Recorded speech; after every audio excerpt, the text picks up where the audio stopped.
تو کہا محبوب مجھے قسم تیرے زمانے کی، انسان خسارے میں ہے۔ اب انسان تو خسارہ ماننے کو تیار نہیں ہے۔ وہ کہتا میں تو خسارے میں نہیں ہوں، میں تو ہواؤں کے دوش پہ اڑتا ہوں، میں تو کائنات کو نخچیر بنایا ہوا ہے، زمانہ میرا باج گزار ہے، ستاروں پہ کمندے میں ڈال چکا ہوں، میں اپنی زندگی کو آسائشوں سے بھر لیا ہوا ہے۔ کہاں وہ گھاس پھوس کے جھونپڑے اور کہاں عالی نصب کوٹھیاں، کہاں کھانے کے لیے نان شبینہ بھی میسر نہیں تھا، اور کہاں اتنے کھانے کہ انتخاب مشکل ہو جاتا ہے، کہاں پیوند لگے ہوئے کپڑے اور کہاں اتنے لباس ہیں کہ بدلنے کی باری نہیں آتی ہے۔ تو میں تو خسارے میں نہیں ہوں، میں تو ہواؤں کے دوش پہ اڑتا ہوں، میں تو سمندر کی تہوں میں اتر جاتا ہوں، میں تو پوری دنیا کو گلوبل ولیج بنا لیا ہوا ہے، میں تو کائنات کا سارا حسن کشید کر لیا ہے، میں تو خسارے میں نہیں ہوں۔ اللہ کہتا ہے محبوب مجھے قسم تیرے زمانے کی، یہ خسارے میں ہے، یہ خسارہ ماننے کو تیار نہیں، اور اللہ کہتا ہے محبوب مجھے تیرے زمانے کی قسم یہ خسارے میں ہے۔ تو امام راضی فرماتے ہیں، آپ فرماتے ہیں جو خسارہ ہے یہ انسانیت کا ہے۔ اگر یہ ہواؤں کے دوش پہ اڑتا ہے تو یہ انسان کا کمال نہیں ہے، یہ تو چڑیا بھی اڑتی ہے، یہ تو مکھی بھی اڑتی ہے، اگر یہ پانی میں تیرتا ہے تو یہ تو مچھلی بھی تیرتی ہے، اگر اس نے آسائشیں اور سہولتیں اپنے لیے تلاش کر لی ہیں تو وہ تو دوسری مخلوقات کو بھی حاصل ہے۔ تو انسان کا خسارہ ہے، انسان کا یہ جو عروج جس کی یہ کہانی سنا رہے یہ حیوانیت کا عروج ہے، اس کی انسانیت کہاں گئی؟ ہواؤں کے دوش پہ تو اڑتا ہے لیکن من کی دنیا سے تو ناآشنا ہے، یہ ستاروں پہ کمندے تو ڈال رہا ہے، ہمسائے کی تو خبر نہیں سے کو، یہ دنیا کے اوپر بڑا باخبر شخص ہے لیکن اس سے جو ہے وہ اپنے من کی خبر بھی نہیں ہے۔ ہمارا نرم رو قاصد پیام زندگی لایا، خبر دیتی تھی جن کو بجلیاں وہ بے خبر نکلے۔ یہ تو من سے ناآشنا ہے، کہاں گئی اس کی انسانیت؟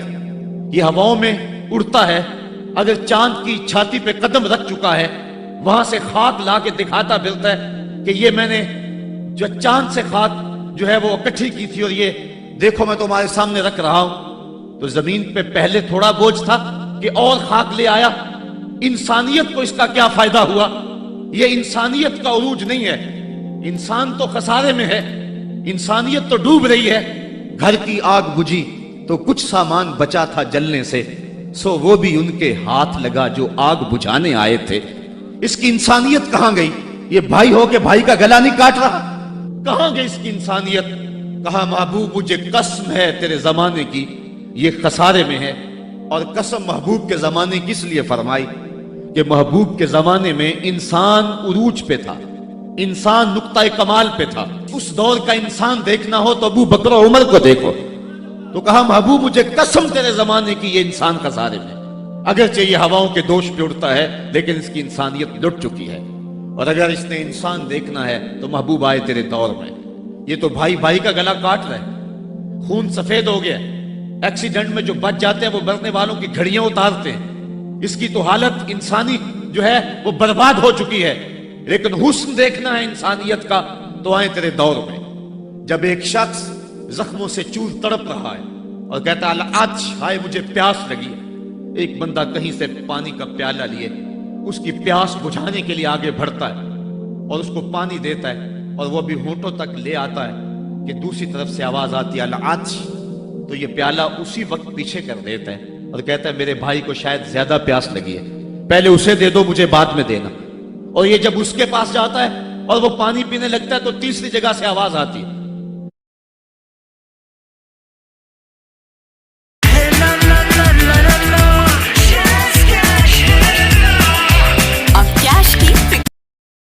یہ اسے پانی دیتا ہے تو چوتھی جگہ سے آواز آتی ہے، حتیٰ کہ 7 اشخاص کے پاس پانی لے کے جاتا ہے اور ہر ایک آگے ترجیح دیتا ہے، اور جب وہ 7ویں شخص کے پاس پہنچتا ہے تو پہلے کے کرانے کی آواز بڑھ جاتی ہے، یہ کہتا ہے پیچھے بھاگ پہلے اسے پانی دے، اور جب یہ پلٹ کے آتا ہے تو اس کی روح پرواز کر جاتی ہے، پھر دوسرے کے پاس جاتا ہے تو اس کی روح پرواز کر جاتی ہے۔ پانی کا ایک پیالہ اور 7 آدمی زندگی اور موت کی کشمکش میں، نزع کا عالم، اور ایک دوسرے کو ترجیح دے رہے ہیں۔ کہا یہ تھا حسن انسانیت کا، محبوب جو تیرے زمانے میں تھا مجھے قسم تیرے زمانے کی یہ انسان خسارے میں ہے، اگر خسارے سے بچنا ہے تو دامن محمد کا تھامنا ہوگا۔ الا الذین آمنوا کا بیان اس پہ گواہی دے رہا ہے۔ تو یہ انسان کا خسارہ ہے، انسانیت کا خسارہ ہے۔ شیخ زادہ نے بیضاوی کے حاشیے میں ایک اور خسارے کا پہلو بیان کیا حضرت علی المرتضیٰ رضی اللہ تعالی عنہ سے۔ آپ فرماتے ہیں خسارہ یہ ہے، یہ انسان کی جو سانسیں ہیں، ہم لمحہ لمحہ سمجھتے ہیں کہ ہم بڑے ہو رہے ہیں لیکن ہم موت کے قریب ہو رہے ہیں۔ یہ سانسیں موت کی طرف بڑھنے والے قدم ہیں۔ تو یہ ہے انسان کا خسارہ جو اپنی سانسوں کے ذریعے کر رہا ہے۔ امام راضی لکھتے ہیں کہ ایک شخص پھٹے پہ رکھ کے برف بیچ رہا تھا، اور ایک بزرگ کہتے ہیں کہ مجھے ان الانسان لفی خسر کا ترجمہ سمجھ میں نہیں آتا۔ جب اللہ کرم نوازی فرمانے لگے تو پھر ہدایت کے سامان اس کے لیے بنتے چلے جاتے ہیں، اور جب کسی کی بہتری کا اللہ ارادہ نہ کرے تو اسے قرآن سے بھی ہدایت نہیں ملتی ہے۔ تو وہ کہتے ہیں میں گیا بازار میں، سمرقند کا بازار تھا، وہاں ایک آدمی پھٹے پہ رکھ کے برف بیچ رہا تھا، اور آواز کیا لگا رہا تھا، توجہ چاہوں گا، کہہ رہا تھا ارحموا من یذوب راس مالہ، اور میرے پہ رحم کرو، مجھ سے برف لے لو، اگر تم نے برف خریدنے میں دیر کر دی تو میں کمائی کیا کرنی ہے، جو میں نے پیسے لگائے ہیں وہ بھی میرے لٹ جائیں گے، میرا راس المال بھی برباد ہو جائے گا، کیونکہ برف ایسا سودا ہے کہ اگر گاہک وقت پہ نہ پہنچے تو نقصان ہو جاتا ہے۔ کوئی اور چیز ہے آج نہیں بکی تو کل بیچ لیں گے، کل نہیں تو پرسوں بیچ لیں گے، لیکن برف کا اگر گاہک وقت پہ نہ آیا تو کمائی کیا کرنی ہے، راس المال بھی لٹ جائے گا۔ تو وہ جانے والوں کو کہہ رہا تھا ارحموا من یذوب راس مالہ، اور میرے پہ رحم کرو، مجھ سے برف لے لو، اگر تم نے دیر کر دی تو میرا اثاثہ بھی لٹ جائے گا، میرا راس المال بھی برباد ہو جائے گا۔ تو وہ بزرگ فرماتے ہیں جب اس نے یہ بات کہی تو مجھے ان الانسان لفی خسر کا ترجمہ سمجھ میں آ گیا۔ میں نے کہا کہ ہم بھی اپنے سانسوں کی برف کو پگھلا رہے ہیں، اور قطرہ قطرہ جس طرح برف پگھلتی ہے، سانس سانس کر کے زندگی پگھل رہی ہے۔ اگر جلدی جلدی ان سانسوں کے بدلے میں نیکیاں لے لیتے ہیں تو یہ زندگی بچ جائے گی، ورنہ یہ زندگی برف کی طرح پگھل رہی ہے۔ ان الانسان لفی خسر، انسان خسارے کا سودا کر رہا ہے، لمحہ لمحہ موت کے قریب ہو رہا ہے۔ یہ سمجھ رہا ہے میں بڑا ہو رہا ہوں لیکن یہ چھوٹا ہو رہا ہے۔ جب گنتی الٹی شروع ہو جائے تو کام جلدی زیرو پر آ جاتا ہے، کسی کی 60 سے، کسی کی 70 سے، کسی کی 100 سے گنتی الٹی شروع ہے، اور لمحہ لمحہ ہم موت کی طرف بڑھ رہے ہیں۔ یہ انسانیت کا خسارہ ہے۔ ایک مفسر ہوا تبا تبائی ہے، تو ویسے ڈاماڈول لیکن بات بڑی پتے کی لکھ گیا۔ وہ کہتا ہے خسارے کا ایک اور پہلو بھی ہے، اور اس میں آپ کی تھوڑی سی توجہ بھی چاہوں گا۔ وہ کہتا ہے خسارہ یہ ہے کہ اللہ نے ایک شے کو ایک حسن دیا ہے تو دوسرے حسن سے اسے محروم رکھا ہے، تو وہ شے کہتی ہے کہ میں خسارے میں۔ اس کی مثال وہ کہتا ہے یہ پھول ہیں، ان میں خوشبو ہے لیکن روشنی نہیں ہے، اندھیرے میں آپ ان سے چراغاں نہیں کر سکتے، تو پھول کہیں گے ہم خسارے میں، ہمارے میں خوشبو تو ہے لیکن روشنی نہیں۔ چاند میں روشنی ہے لیکن اس میں خوشبو نہیں ہے، تو چاند کہتا ہے میں خسارے میں، کہ میرے میں روشنی تو بڑی ہے، میرے دم سے کائنات میں اجالے تو پھیل جاتے لیکن خوشبو نہیں ہے، میں خسارے میں۔ ایک بچہ کہتا ہے میرے میں بچپنے کی معصومیت تو ہے لیکن جوانی کا بانکپن نہیں ہے، لہٰذا میں خسارے میں۔ ایک جوان کہتا ہے میرے میں جوانی کا حسن تو ہے لیکن بڑھاپے کا تجربہ نہیں ہے، لہٰذا میں خسارے میں۔ اور ایک بوڑھا کہتا ہے کہ میرے میں بڑھاپے کا تجربہ تو ہے لیکن اب بچپنے کی وہ معصومیت کا، وہ کاغذ کی کشتی، وہ بارش کا پانی۔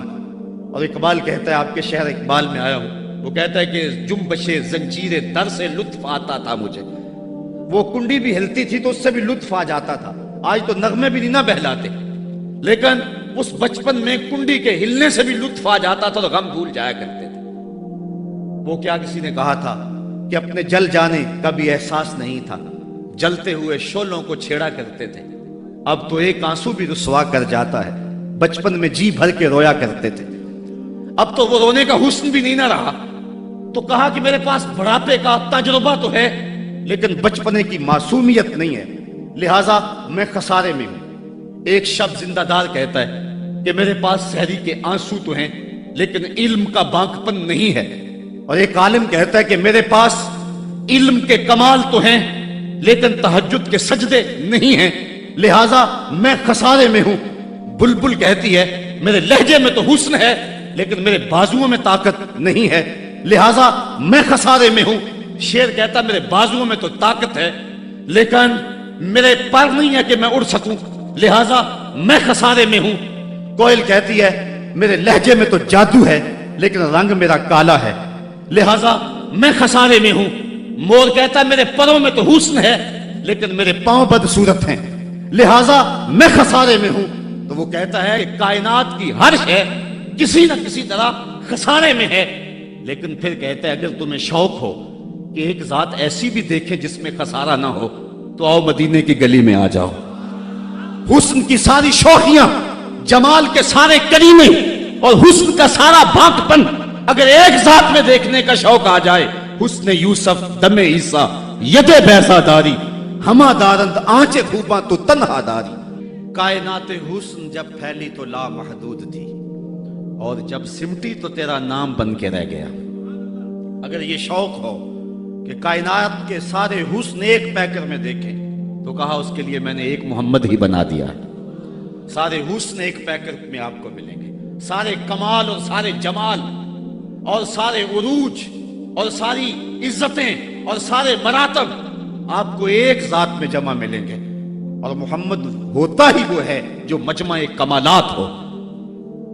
تو کہا کہ یہ ہے ایک خسارے کا پہلو، اور کائنات میں ایک ہی شخص ہے جو خسارے سے بچا ہوا ہے.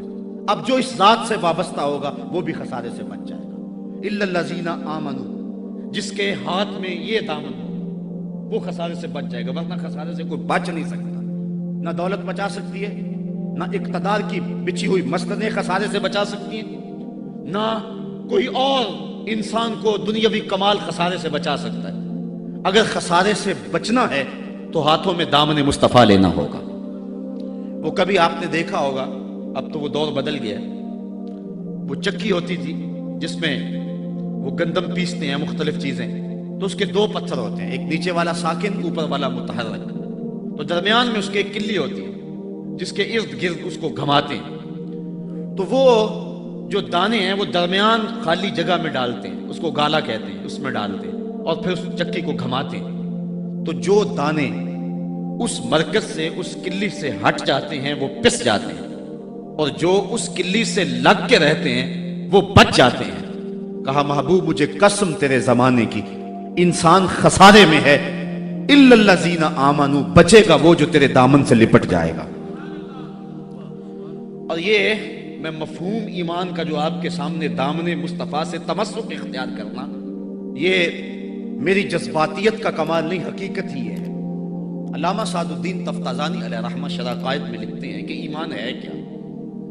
آپ فرماتے ہیں الایمان ہی التصدیق بما جاء بہ النبی صلی اللہ علیہ وسلم. حضور کے علاوہ ایمان ہو ہی نہیں سکتا ہے، یہ ممکن ہی نہیں ہے. اور یہ بات بھی ذہن میں بٹھا لیں کہ حضور سے ذہنی تعلق کا نام ایمان نہیں ہے، حضور سے قلبی تعلق کا نام ایمان ہے. اور یہ میرے مسلک کی پہچان ہے، صرف ذہنی تعلق کا نام ایمان نہیں ہے، قلبی تعلق کا نام ایمان ہے. اس کو مزید سہل کروں تو حضور کو نبی جاننے کا نام ایمان نہیں ہے، نبی ماننے کا نام ایمان ہے. ورنہ کتنے لوگ تھے جانتے تھے لیکن ایمان نہ لائے. الذین آتیناہم الکتاب یعرفونہ کما یعرفون ابناءہم، جن کو ہم نے کتاب دی وہ ایسے جانتے تھے جس طرح بیٹوں کو جانا کرتے، لیکن اس کے باوجود ایمان نصیب نہیں ہوا. ایمان جاننے کا نام نہیں ہے، ایمان ماننے کا نام ہے. پھول کو بلبل جانتی نہیں مانتی ہے، اگر مانتی نہ ہوتی تو پھول کے گرد رقص بسمل کے تماشے نہ کرتی. شمع کو جانتے سارے ہیں لیکن مانتا صرف پروانہ ہے. تو ایمان جاننے کا نام نہیں ہے، ایمان ماننے کا نام ہے. اور جہاں تک جاننا بمعنی ادراک ہے تو وہ تو آج تک میرے رسول کو کوئی جان ہی نہ سکا. سب سے زیادہ قربت تو حضرت سیدنا صدیق اکبر رضی اللہ تعالی عنہ کو حاصل تھی.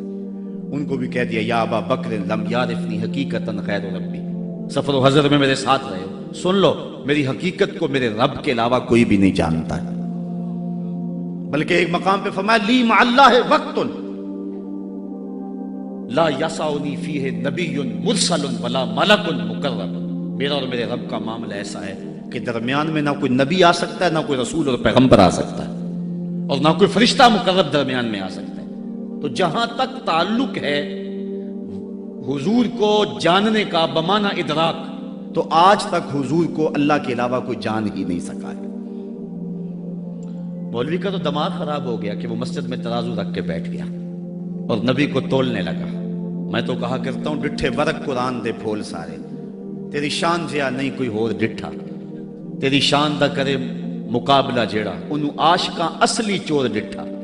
کوئی نور آکھے کوئی بشر آکھے، پیندہ رات دینے ایہو شور ڈٹھا، اللہ والیاں گل مکا دیتی تساں ہور ڈٹھا ساں ہور ڈٹھا۔ تم نے پتہ نہیں کس کو دیکھا ہے جو سکی بیٹی کو بھی نہیں بخشوا سکتا۔ لاہور قصر نور میں ایک شخص، آپ بھی سارے جانتے ہیں، میرا نام لینے کا مزاج نہیں ہے، ٹیلی ویژن پہ بھی وہ چیختا ہے، تو وہ کہنے لگا کہ نبی تو سکی بیٹی کو بھی نہیں بخشوا سکتا۔ تو میں نے بعد میں اٹھ کے کہا، میں نے کہا لوگوں آج تو لوگ اسے ووٹ نہیں دیتے جو تھانے سے نہ چھڑا سکے، سنبھلتا نہیں جن سے اپنا دوپٹہ، سنبھالیں گے کیا وہ کلیجہ کسی کا۔ جو تھانے سے نہ چھڑا سکے لوگ اسے ووٹ نہیں دیتے، اور جو اپنی بیٹی کو بھی نہ بخشوا سکے پھر کلمہ پڑھنے کا فائدہ کیا؟ جو افراد خانہ کی بگڑی بھی نہیں بنا سکتا، جو سکی بیٹی کو بھی نہیں بخشوا سکتا۔ میں نے کہا میاں تم اس کی بات کرتے ہو جو سکی بیٹی کو بخشوا نہیں سکتا، ہم تو اس کے قصیدے پڑھتے ہیں جس نے کہا فاطمہ تو جنتی عورتوں کی سردار ہے۔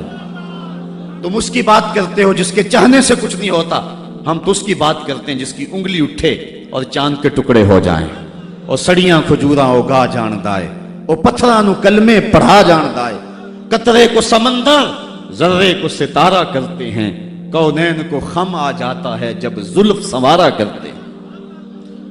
ہم تو اس نبی کو ماننے اور جاننے والے ہیں۔ می وریا کستوریاں دا جدو یار نچوڑیاں زلفاں، می وریا کستوریاں دا جدو یار نچوڑیاں زلفاں، تے قبلہ او دے بنیا سائم جدے یار نے موڑیاں زلفاں۔ وہ تو رخ پھیر دے تو خدا قبلے نہیں بدل دیتا۔ لوگ کہتے ہیں چاہنے سے کچھ نہیں ہوتا، میں کہتا ہوں ساری دنیا ہی مصطفیٰ کی چاہت پہ ہے۔ قبیلہ بنو سلیم کی مسجد ہے، 4 رکعتی نماز ہے، 2 رکعت پڑھی جا چکی ہیں، 2 رکعت ابھی باقی ہیں۔ خاطر آطر میں بات آئی کہیں قبلہ بدل جائے تو کیا خوب ہو، تو فوراً جبریل آگے کہا محبوب پھر دیر کاہے کی ہے، ابھی رخ پھیر لو۔ اب جن لوگوں نے مسجد قبلہ تین دیکھی ہے کہ پہلا قبلہ بالکل شمال میں اور موجودہ قبلہ بالکل جنوب میں، اور صحابہ تو ذہنی طور پہ اس کے لیے تیار ہی نہیں ہے، تو بتا دیا جاتا کہ اگلی نماز ہم ادھر پڑھیں گے۔ یہ نماز کا وقت بدلنا ہو نا تو 1 دن پہلے بتانا پڑتا ہے، کل سے نماز ظہر 2:15 بجے پڑھیں گے۔ اگر اسی دن ایسا کر لیں تو لوگ کہیں گے کہ یہ امام تو سلیقہ ہی نہیں رکھتا ہے، ہم تو آئیں 2 بجے کے حساب سے اور اب 2:15 تک بیٹھے رہیں۔ تو نماز کا وقت بدلنا ہو تو 1 دن پہلے بتانا ہوتا ہے، اور یہاں تو قبلہ بدلنا تھا، ایک نماز ہی پہلے بتا دیا جاتا، لیکن کہا محبوب ابھی رخ پھیر لو۔ یا اللہ تیری نماز تو پوری ہو لے، کہا میری نماز بعد میں پوری ہوگی، پہلے تیری مرضی پوری ہوگی، پہلے تیری مرضی پوری ہوگی۔ می وریا کستوریاں دا یدو یار نچوڑیاں زلفاں، قبلہ او دے بنیا سائم جدے یار نے موڑیاں زلفاں۔ وہ تو رخ بدل دے خدا قبلے بدل دیتا، ہم اس نبی کی بات کرتے ہیں۔ تو بات کر رہا تھا کہ ایمان جاننے کا نام نہیں ہے، ایمان ماننے کا نام ہے۔ ہی التصدیق بما جاء بہ النبی صلی اللہ علیہ وآلہ وسلم۔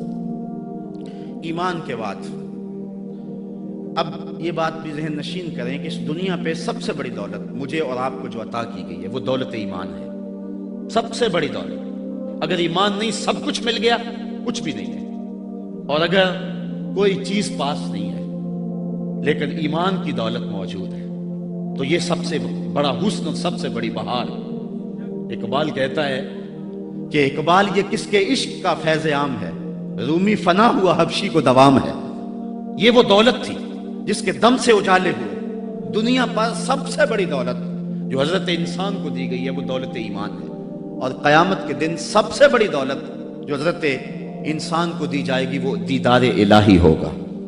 تو یہ سب سے بڑی دولت، اور یہ محض اللہ کی کرم نوازی سے نصیب ہوتی ہے۔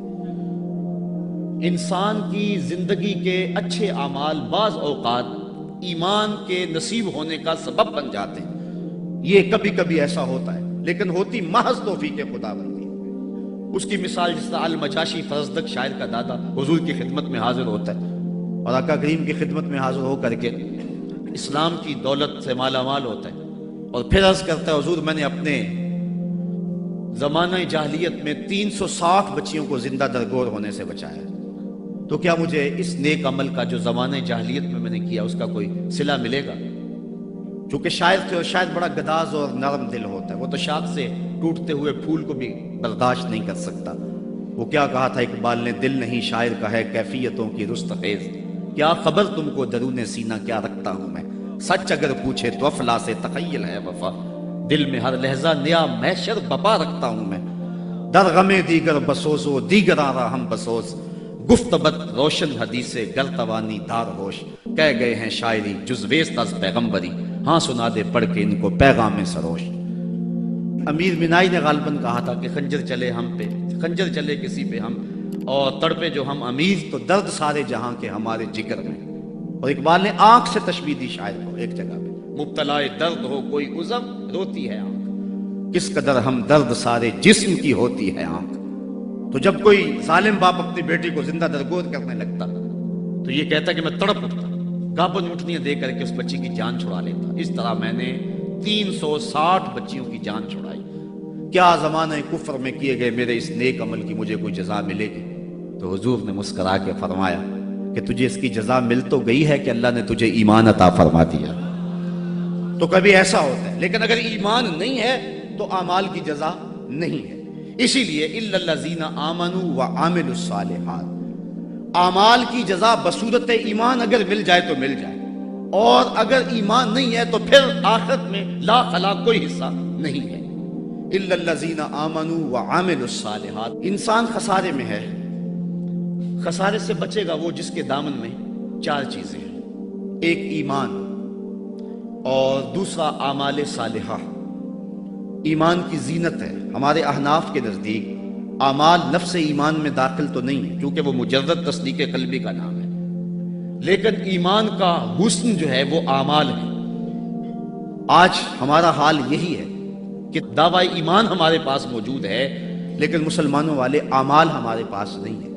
تیرے صوفے ہیں فرنگی، تیرے کالی ہیں ایرانی، خوں کے آنسو رلاتی ہے جوانوں کی تن آسانی، ہر کوئی مستے مئے ذوق تن آسانی ہے، تم مسلمان ہو یہ انداز مسلمانی ہے، حیدری فقر ہے نئے دولت عثمانی ہے، تم کو اسلاف سے کیا نسبت روحانی ہے، وہ معزز تھے زمانے میں مسلمان ہو کر اور تم خار ہوئے ہو تارک قرآن ہو کر۔ آج ہم صرف دعوے کی حد تک ہیں۔ شکوے میں اقبال جب چیخ چیخ کے کہتا ہے کہ تیرے کعبے کو جبینوں سے بسایا ہم نے، نو انسانی کو غلامی سے چھڑایا ہم نے، صفائے داہر سے باطل کو مٹایا ہم نے، تیرے قرآن کو سینوں سے لگایا ہم نے، پھر بھی گلا ہے ہم سے کہ وفادار نہیں، ہم وفادار نہیں تو بھی تو دلدار نہیں۔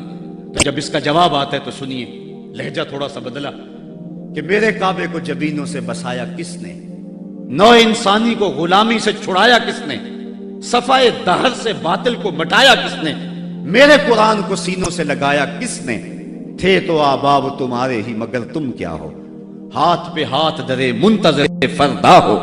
ذرا کبھی اپنے اندر دیکھا کہ ہم ہیں کہاں اور کس جگہ پہ کھڑے ہوئے ہیں۔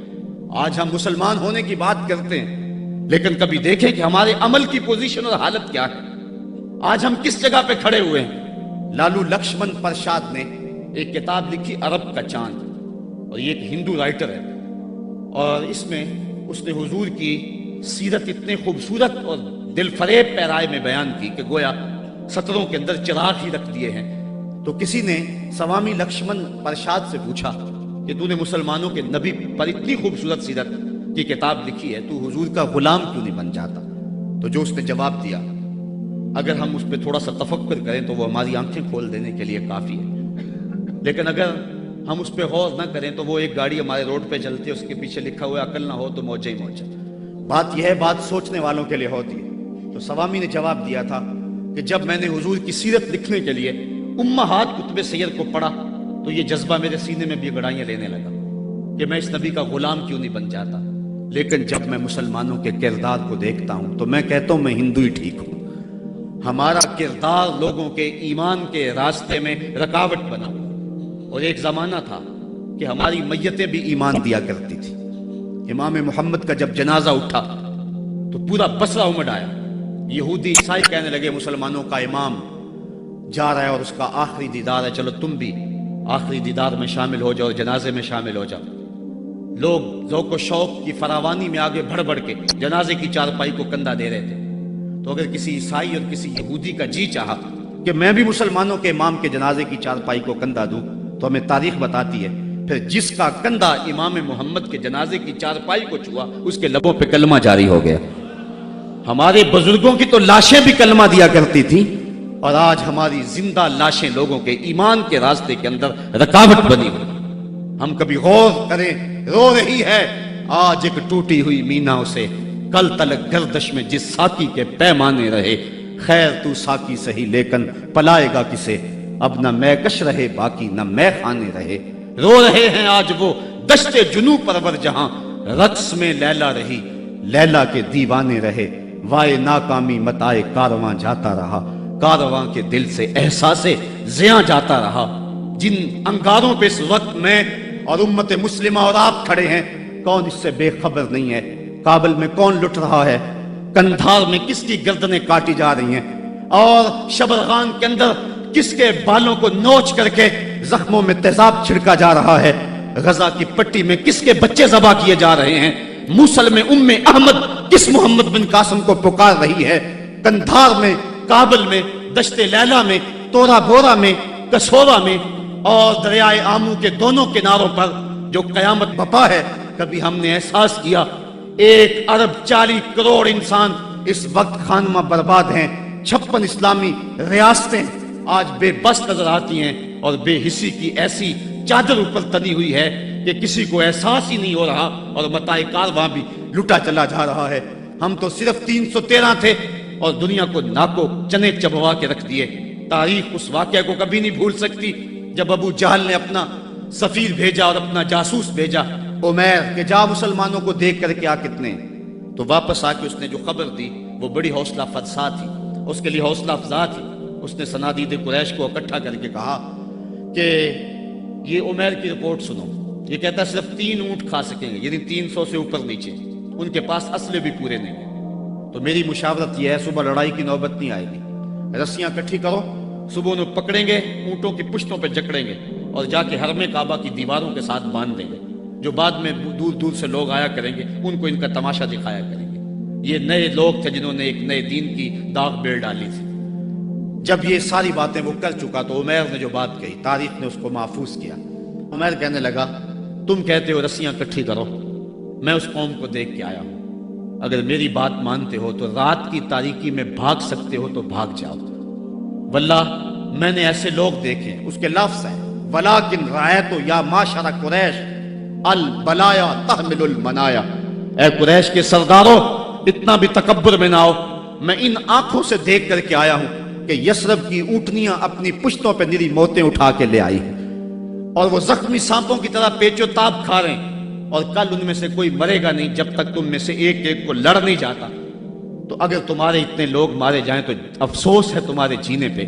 تم کہتے ہو رسیاں اکٹھی کرو، میرا مشورہ ہے رات کی تاریکی میں بھاگ سکتے ہو تو بھاگ جاؤ.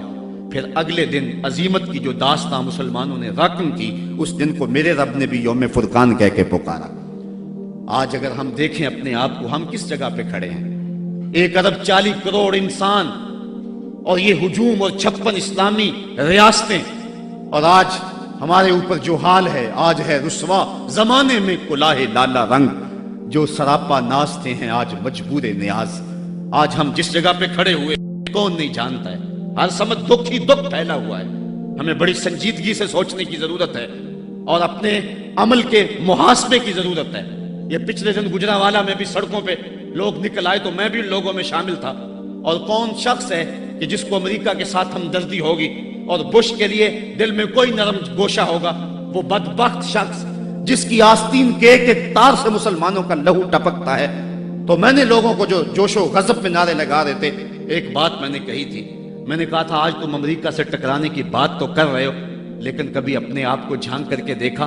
تمہاری مسجدوں کی لیٹرینوں کے جو لوٹے ہیں